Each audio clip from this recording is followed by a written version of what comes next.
Six pack body, এটার কথা আমরা সবাই জানি এবং শুনেছি। একদম ছটা সারি সারি মাসল বা তিনটে এদিকে তিনটে ওদিকে, আমি ঠিক জানি না, বুকের মাসল এরকম সিক্স প্যাক বডি দেখতে খুব ভালো লাগে। ওরা স্ট্রংও হয়, কিন্তু আমরা অনেকেই শুনেছি যাদের সিক্স প্যাক বডি থাকে তাদের নাকি শরীরে টোকা দিলেই তারা বলে এই মাসল কেটে যাবে। এরকমও হয়, তারা ভয় পায়, তারা একটু ভীতু টাইপের হয়, শরীরটাকে বাঁচিয়ে বাঁচিয়ে রাখে, শোনা কথা। কিন্তু আমি দেখেওছি এরকম স্বাস্থ্য টাস্থ্য খুব ভালো, দারুণ সিক্স প্যাক বডি, জিম যায়, ব্যায়াম করে, আসন করে, বারবেল ডাম্বল সব করে, কিন্তু শরীরটা ছুলেই আঙুল দিলেই বলে এই ছবি না। কেন বলো তো? ওদের শরীরে সিক্স প্যাক আছে কিন্তু মনের সিক্স প্যাক নেই। আজকের ভিডিওটা হচ্ছে তোমার মনে কি করে সিক্স প্যাক বানাবে, তার জন্য তার বিভিন্ন প্রক্রিয়া। মনের সিক্স প্যাকের প্রক্রিয়া, মনের সিক্স প্যাকের প্রক্রিয়া তুমি যদি আয়ত্ত করতে পারো, অর্থাৎ তুমি যদি তোমার সিক্স প্যাক মাইন্ড বানাতে পারো, তাহলে দেখবে যে সমস্ত কিছু তোমার জন্য এত সহজ হয়ে গেছে, তোমার মুশকিল আসান হয়ে গেছে। এটা একটা দারুণ প্রক্রিয়া।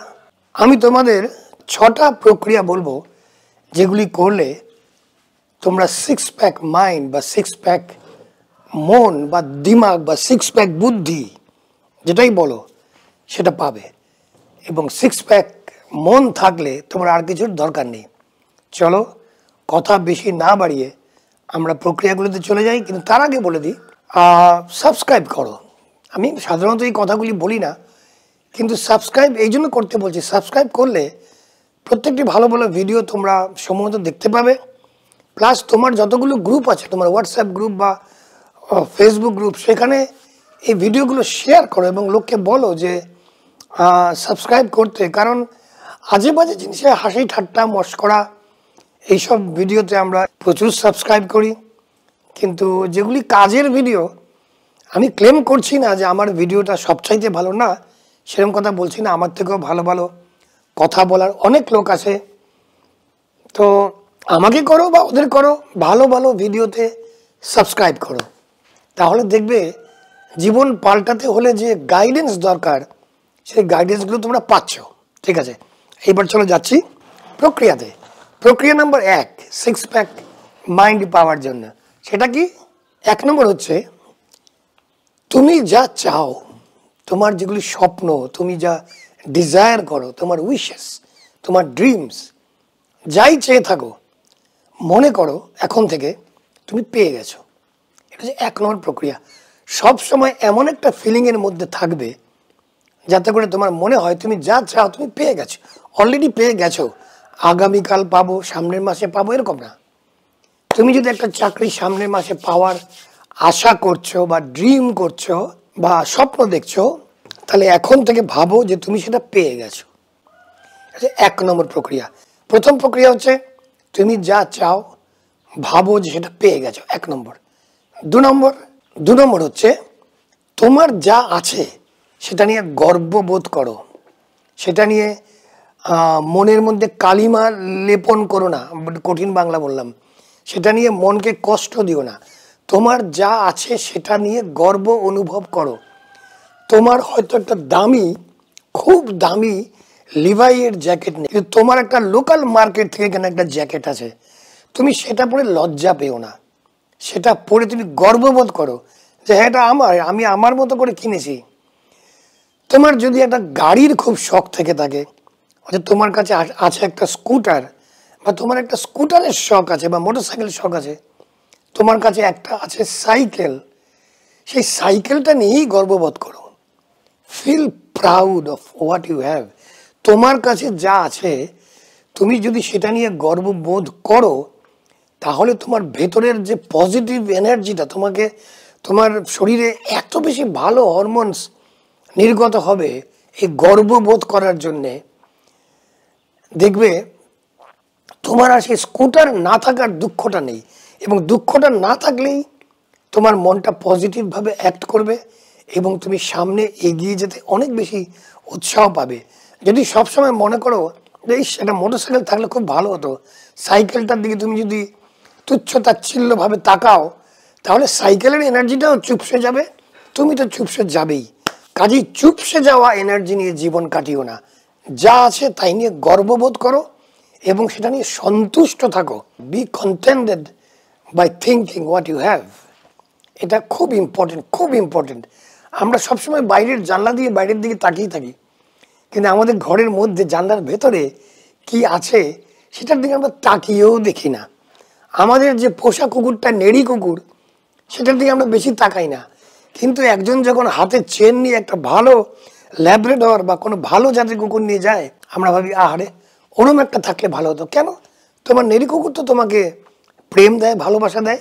এটাই তো, গর্ববোধ করো। এটা হচ্ছে পয়েন্ট নাম্বার 2। পয়েন্ট নাম্বার 3, তোমার আশেপাশে যারা তোমার সঙ্গে থাকে, তোমার যারা সঙ্গী সাথী, তোমার আত্মীয় স্বজন, বন্ধু বান্ধব, পাড়া পড়শি, তোমার একেবারে নেক্সট ডোর নেবার, তোমার স্কুলের টিচার, ছাত্র, যেই হোক, প্রত্যেকের মধ্যে তাদের গুণগুলি দেখার চেষ্টা করো। সাধারণ মানুষের মধ্যে একটা খুব খারাপ ব্যাপার আছে। অতি সাধারণ মানুষ যারা যারা চেনে না তারা কি, তারা সবসময় অন্যের মধ্যে তাদের দোষগুলি খুঁজে বের করে। যে কোনো মানুষের মধ্যে তারা দোষ খুঁজে বের করে। আমাকে একটা কথা বলো তো, একটা মানুষ তুমি তাকে চেনো, তার মধ্যে কি নেই সেটা দিয়ে তোমার কি লাভ? কিন্তু তার মধ্যে যেটা আছে সেটা তোমার কাজেও লাগতে পারে। তুমি হয়তো তার থেকে শিখতে পারো, বা তুমি হয়তো তার কাছে কোনো হেল্প চাইতে পারো। সে যদি হেল্প করার ক্ষমতা রাখে, সে তোমাকে দেবে। কাজেই প্রত্যেকটা মানুষের, প্রত্যেকটা ব্যক্তির আত্মীয় স্বজন, বন্ধু বান্ধব, বাবা মা, ভাই বোন, কাকা পিসি মাসি, ছোট কাকু, মেজো কাকু, বড় কাকু, প্রত্যেকের মধ্যে তাদের কি গুণ আছে, প্রত্যেকেরই গুণ থাকে। কোনো না কোনো একটা গুণ তাদের মধ্যে থাকবেই থাকবে। সে গুণগুলো খুঁজে বের করো। যে দোকানদারটাকে তুমি পছন্দ করো না, খ্যাক খ্যাক করে খেকিয়ে ওঠে বলে, সেই বদমেজাজি দোকানদারের মধ্যেও কোনো না কোনো একটা গুণ আছে, খুঁজে বের করো। যে অটোওয়ালা বা রিক্সাওয়ালা বা ট্যাক্সিওয়ালা বা বাজারের সবজি বিক্রেতা যে ভালো করে কথা বলে না, সবসময় ঠকায়, তার মধ্যেও একটা গুণ তুমি খুঁজে পাবে।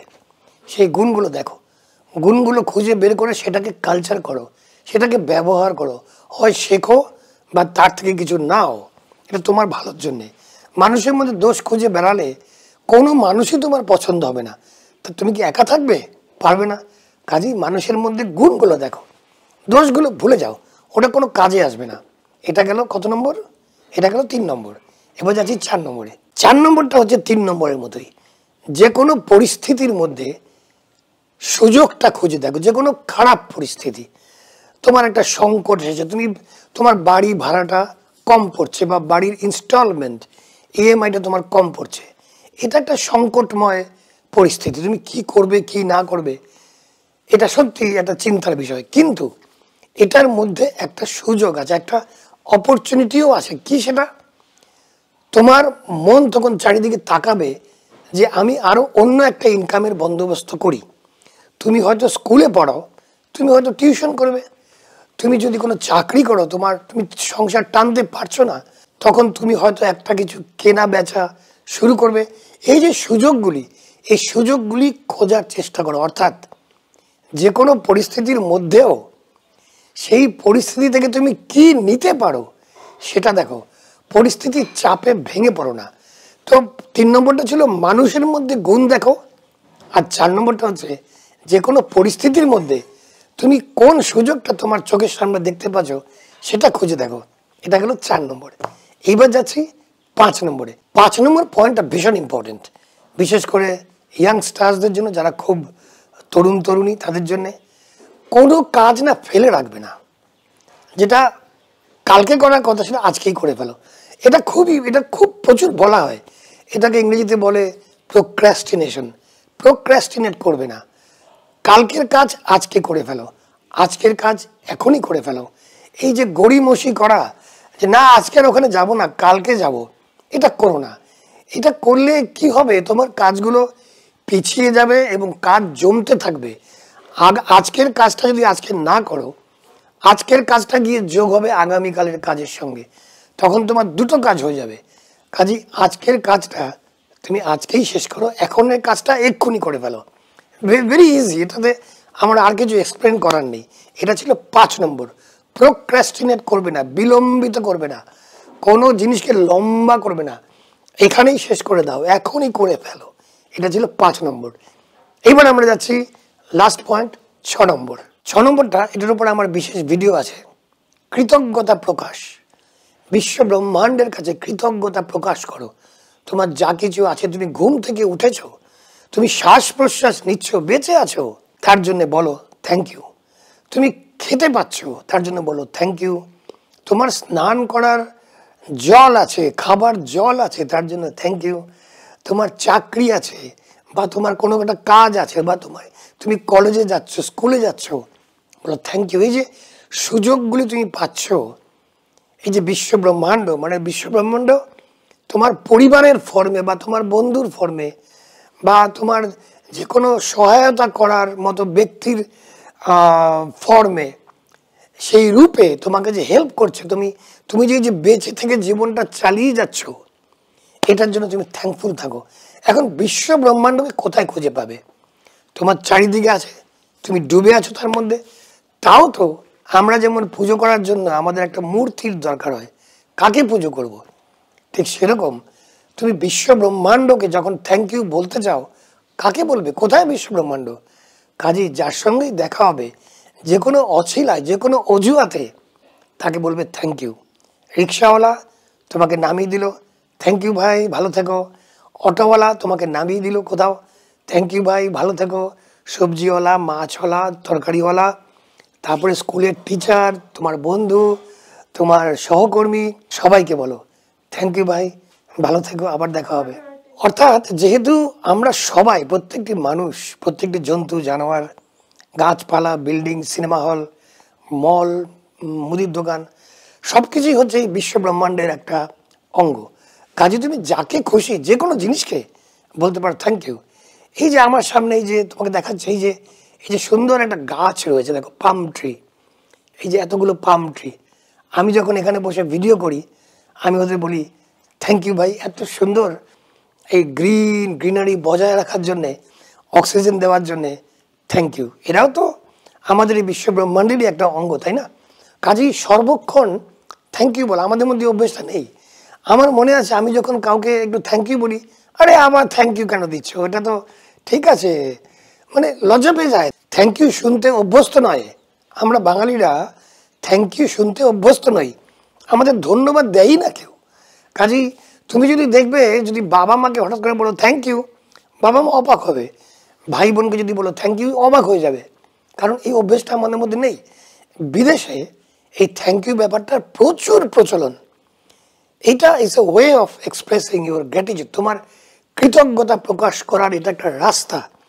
যেহেতু বিশ্ব ব্রহ্মাণ্ডের এনার্জিকে দেখতে পারি না, আমরা ফিল করি কিন্তু ভুলে যাই সে কে।